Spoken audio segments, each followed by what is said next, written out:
Hi, everybody. Thank you so much for joining us today for Western Resilience Center's 2026 Summer Intern Final Presentations.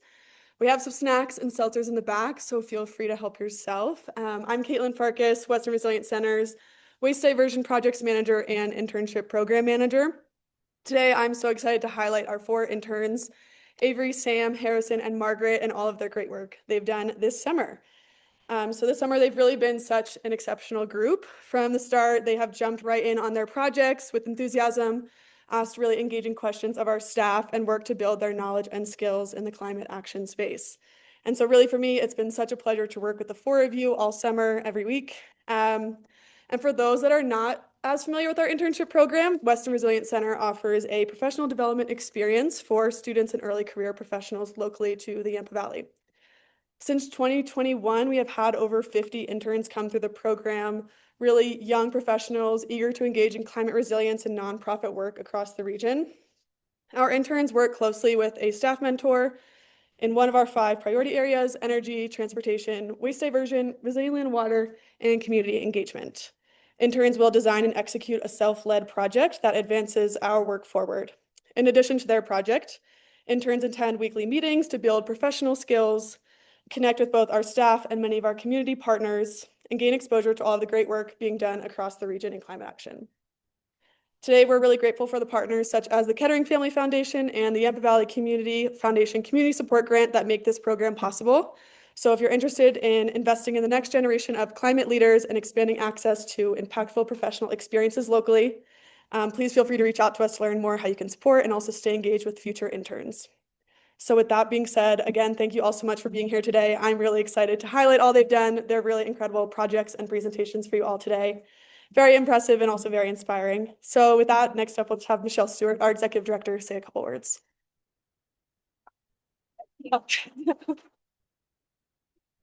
Well, thank you so much, everyone, for being here, and congratulations to each of you. You've been phenomenal interns this term. Caitlin, congratulations too. Caitlin stepped into the role for the first time of being our intern program manager and did a phenomenal job following on the heels of Cody Dolan's great leadership before. You've done a wonderful job, and this is one of our 3 favorite days of the year as an organization, is when we get to be inspired and hear all of your insights and the accomplishments that you've had over these past weeks. As everyone will get to hear, our internship program really is something to celebrate. Not only is it an opportunity to bring rising professionals into our work, we too get to see how they lead and the important ways that they also contribute to these important initiatives around us. We as an organization are focused on accelerating decarbonization, so reducing greenhouse gas emissions, and also accelerating solutions and actions that build resilience in the face of increasing temperatures. This year is quite bracing. We see incredible low water, we see wildfire risk, we see increasing temperatures. The impacts of changing climate are really visceral and known to us. And so our work as an organization is really trying to reduce emissions, those drivers of those changes, as well as really take actions that set our communities and our natural landscapes up for increased success as we move forward and endure these drying conditions. So we really are so excited. All interns, please know that this is the friendliest, most accommodating. Everyone wants to hear what you have to say. We will all be thinking about questions that we can ask following your presentation. So just really, we invite you to just seize this moment, enjoy and celebrate. And we're all so excited to hear what you have to say. So everyone get ready for your questions. We'll have Q&A to follow each of the presentations. And we are just really excited to mark this celebration together with you today. So thank you, Caitlin, for the opportunity. And we're all really warm, welcoming audience members. So we're looking forward to it. So good job.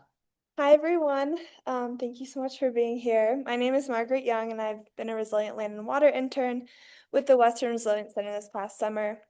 My internship project has focused on reforestation work and post-wildfire burn scars, particularly regeneration surveying, data analysis, and supporting community education initiatives.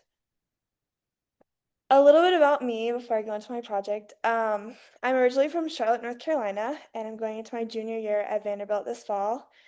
I started coming out to Steamboat with my family in elementary school and got the chance to move out here last summer and just loved it. I love the outdoors. It's a lot of my photos up there.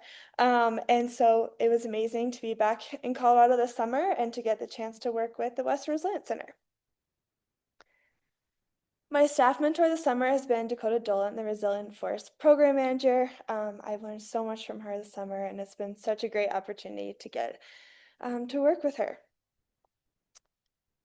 The main partner in my project has been the U.S. Forest Service, as the Western Resilience Center is a contracted partner, and we've been able to add capacity to their reforestation programs while sharing resources, including tablets, surveys, and vehicles.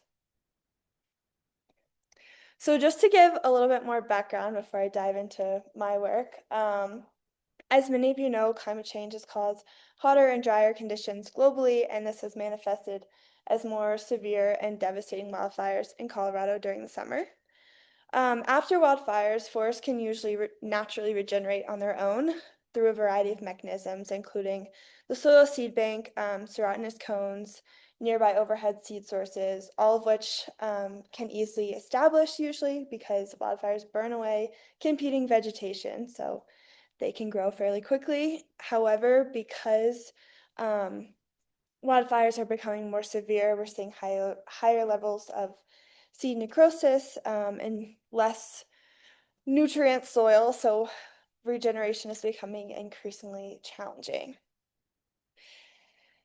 This has caused replantings to become very necessary, especially since protecting and restoring our forests through these changes is crucial. They're the first step in the watershed. They help to filter water, and they also serve as a water storage system. They also support carbon sequestration through photosynthesis, turning carbon into plant matter. So they end up as large carbon reservoirs, and that can help regulate carbon in our atmosphere. So in order to do replantings, cone collections is necessary. But with this, we have to find seed that's within a specific elevation band, seed zone, and seed lot to make sure that the seedlings that we're planting have the highest chance of survival. However, our local seed banks are also running out of viable seeds, so there's a lot of elevation bands and species that cannot be adequately replanted as a result. So we've done a lot of scouting, so looking for viable seeds, and then there will be a lot of harvesting the seeds in order to replenish the seed banks and then support replantings in the future. So throughout this, I established three main project objectives. First, to learn about and conduct regeneration surveying and cone scouting throughout Routt County forests. Second, to analyze past regeneration survey data to determine possible relationships between stocked plots and other environmental variables. So a stocked plot is, I'll get more into the plots later, but it's when there's two or more conifer or aspen species present, so there's enough natural regeneration to not warrant a replanting. So it could support a forest in the future. Lastly was to publish and distribute Reforesting Hope, and that's previous intern Chase Spears' Reforestation picture book. So a little bit about methods. This summer, I conducted weekly regeneration surveys in the Muddy Slide Burn Scar, which is in South Routt County near Yampa. Environmental data was collected within 10.6-foot radius for each plot. And I have a map a little bit later showing where these plots were. And we were able to log data on an understory vegetation, percent of exposed mineral soil, the slope of the plot, aspect, number of seedlings, including which species and how tall. And additionally, we looked for cones in the area, whether there was overhead seed sources nearby, or cones on the ground, and whether they were open, closed, old, or new. Additionally, I was able to conduct analysis on previous region survey data to look for overarching relationships between the stocked plots and environmental variables. I was able to plug a bunch of data, oh, that's the wrong slide, into Excel. Let me go back for a second. A little bit more on the region surveys. A lot of these areas end up having insufficient levels of growth, so that warrants necessary replantings in the future. And so all the data we collect, this is a sample of the survey, we'll analyze and look for which areas need plantings in the future. sorry, this is this is the right slide down. So I was also able to do data analysis and analyze region survey data from the Little Red Park, Turbidity, and King Solomon burn scars, plugging the data into Excel and using pivot table function to individually analyze the variables and kind of get a clear relationship. You can see just like the wealth of data that was in this spreadsheet. It's very tiny on the screen, but just to show you like how much there was. And then I was able to create graphs that compared these variables against stock plots and kind of was a visual analysis of this. Additionally, I conducted cone scouting. This was in Rabbit Ears Pass, looking for viable, mature lodgepole pine trees. We used maps created by Brenna Egan that were based on analysis of elevation zones, tree species, and vegetation layering. This provided a guide of where to scout for seed lot areas and helped us to work to identify the most effective areas for seed harvest in the future. So we were looking for trees that had a significant number of green cones, and we were able to log their location, health, maturity, and then cut cross sections of them to look for average number of seeds, whether there's evidence of insect damage or any seed death. And so you can see some of the photos up there are from the days we went out and cut some cross sections in a little green cone in the corner. And we'll use this cone scouting data to see which areas are best to revisit later in a few months and harvest the seed. I also had the opportunity to help publish and distribute previous intern Chase Spears' book, Reforesting Hope. It was created to be an accessible educational tool for the community. It illustrates how climate change is impacting our forests and wildfire activity. And she also really coolly incorporates how the work of the Western Resilience Center is doing and what reforestation looks like in the community, and it serves as kind of a call to action. So I loved being able to communicate with nonprofits, schools, local libraries, and other organizations to distribute her books. So a little bit about results. This summer I completed 96 plots in the Muddy Slide Burn Scar with Cody. This turned out to be about 10 days of fieldwork on regeneration surveying. And so you can see the map in the bottom corner.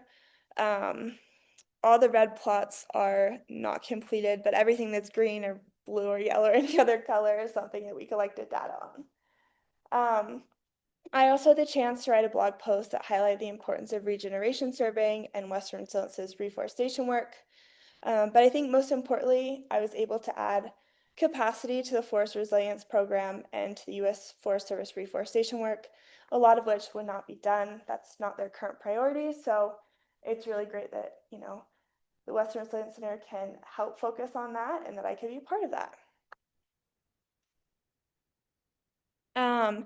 Next, I wanted to show a few graphs that I found interesting from my region data analysis. This first one looks at the number of stock plots versus the slope aspect. And you can see that north-facing slopes had the highest number of stock plots. And this tends to be expected because north-facing plots get less sunlight. They're cooler. They hold on to more moisture. There's less evaporation, so it's more conducive for seedling growth. But it was interesting that west-facing plots had kind of the second highest number of stock plots because those areas tend to have more intense sunlight.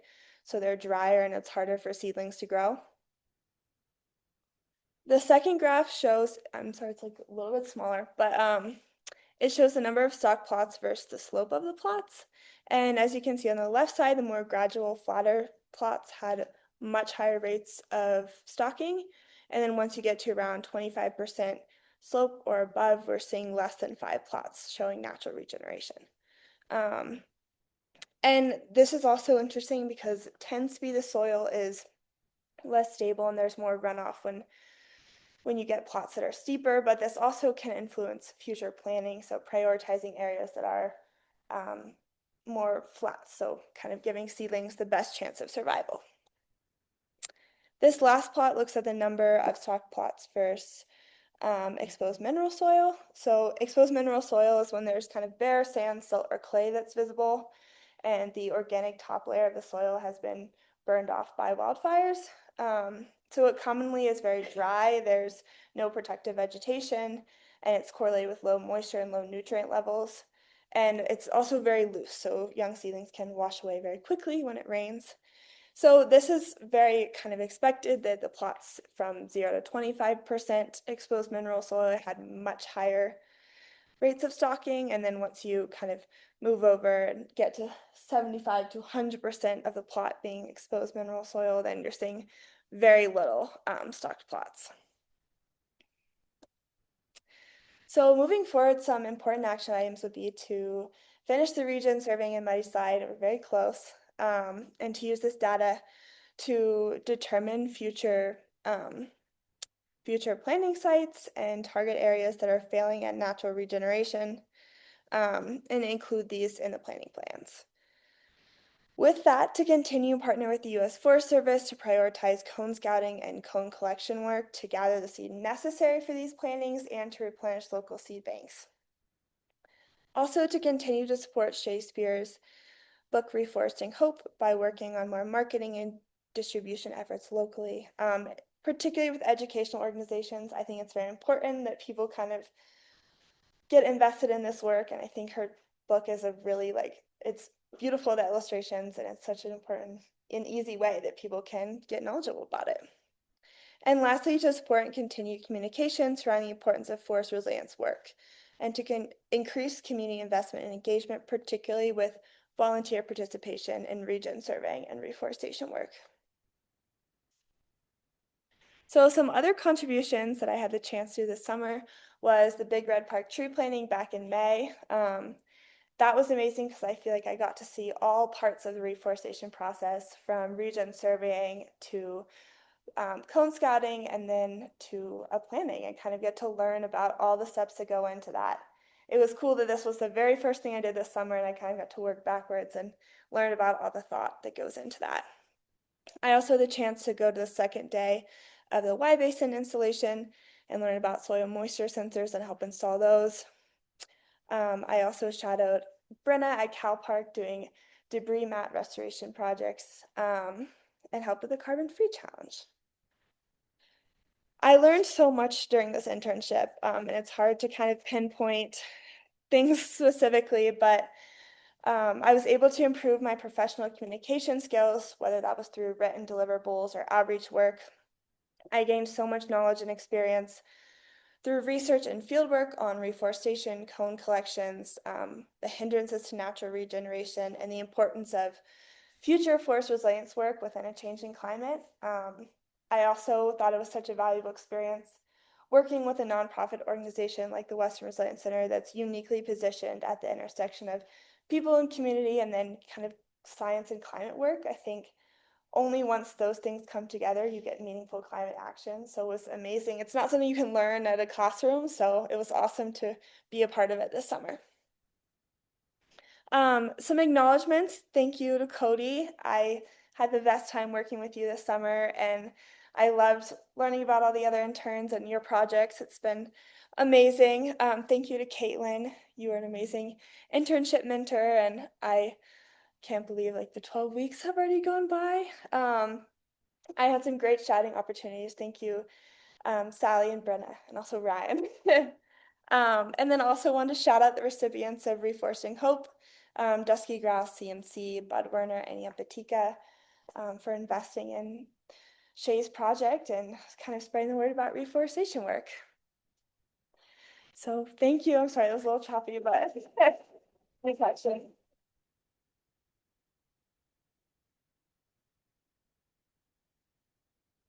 I think I've been on one of your graphs, one of the plots, and their success based on slope. You had a couple outliers on there. It was one was at that 20% slope. I was just wondering if you knew, if you could hypothesize why that plot be. I've been thinking about this. I think it would be interesting to go back through the data and try to figure out which slope was most common, because I wonder if it was even though it's harder for natural regeneration, those steeper plots, if there was a lot of steeper plots, then maybe there was, I don't know, a higher chance. But I'm not quite sure. I didn't go that deep into it. Yes. Appreciate having company out there at some of the spots through the burn areas. It's kind of a follow-up to Sally's question. One of the, having looked and been out on a lot of these spots myself, the thought I always had is how important was the overhead, existing overhead seats there being able to be contributing seed after the fire versus there weren't any seeds left. Was there enough data on that to be able to analyze correlation between surviving seeds Yes. on the plots?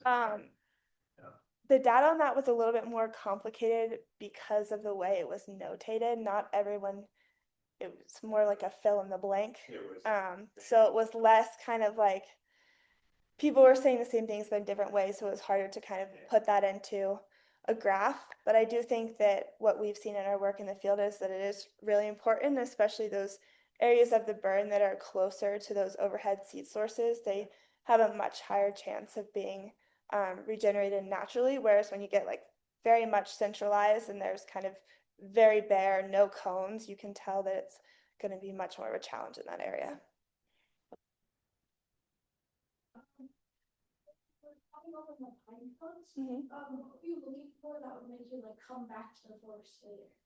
Yeah, we were looking for the health of the cones mainly to see kind of how many seeds they were and also their maturity, like how far along the kind of cone was to being fully mature in the opening, to see whether that seed would be like when we should harvest that and whether it would be kind of a good place. And also looking at the trees themselves and like how many cones do they have and is it worth coming back to this tree or this section of trees to get cones from.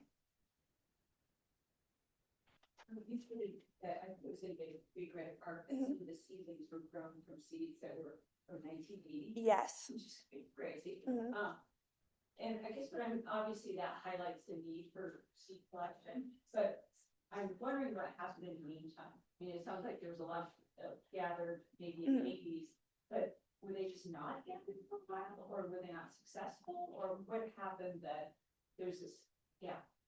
I think they just, I mean, Cody, correct me if I'm wrong, but I think they just kind of, it shifted to not becoming a priority anymore. So there wasn't that seed being gathered. And now we're realizing that there's huge gaps in the seed that we need. But I don't know if that sounds right. There used to be like full-time people that worked on this year round, and since the 80s, there's no one doing it. So there's a huge gap in expertise and knowledge and just even professional experience doing this work. So it honestly feels like everyone working on reforestation across the West is like learning this from scratch. So yeah, it's really cool to be part of, but like us and all of our partners are always sharing pictures and sharing experiences and trainings and things like that, because we're kind of starting the perfect. Thank you. I just wanted to say thank you. It was so great working with you, and it was really fun getting to know you and having your company in the field. Margaret didn't mention any of the snafus, but there were any, and just always had such a great attitude. I was so grateful for how positive you always stayed. Even when we had to hike out with the chainsaw very far, when the UTV died, and there was lightning storms and crazy things, and Margaret never seemed phased, like ever. So that's an amazing quality. And I wanted to ask you what your favorite part of the fieldwork was, if there was a piece of it that really struck you as particularly interesting, and also if there was something that was your favorite, how would you want to kind of carry that forward, or what would you like, what element would you want to maybe see in the future position? I think overall, I kind of had never engaged with forest resiliency work. That's not something that I've studied a lot at Vanderbilt, and I think it was so interesting to actually be in the field and kind of see what a burn scar looks like, and to have that kind of tangible field work where you're able to survey the area and get a better sense of what's going on and think about like what's the steps in the future and how do you support resiliency. And I think overall it's something that I'm like, wow, that's so interesting, and I've learned a lot about, and I want to continue to kind of focus that and on that in the future. So. Well, I'm just gonna be great job, and just to have you add to this, has this shifted kind of what you're thinking about next or next steps? You kind of come to with the general interest in these issues and based on rich experiences that Yes. seem to build depth at Yes. capacity and Mhm. any thoughts there? I think it's definitely made me more interested in learning about what kind of field work is out there. I'm studying earth environmental science and human organizational development, a lot of words, at Vanderbilt. So I kind of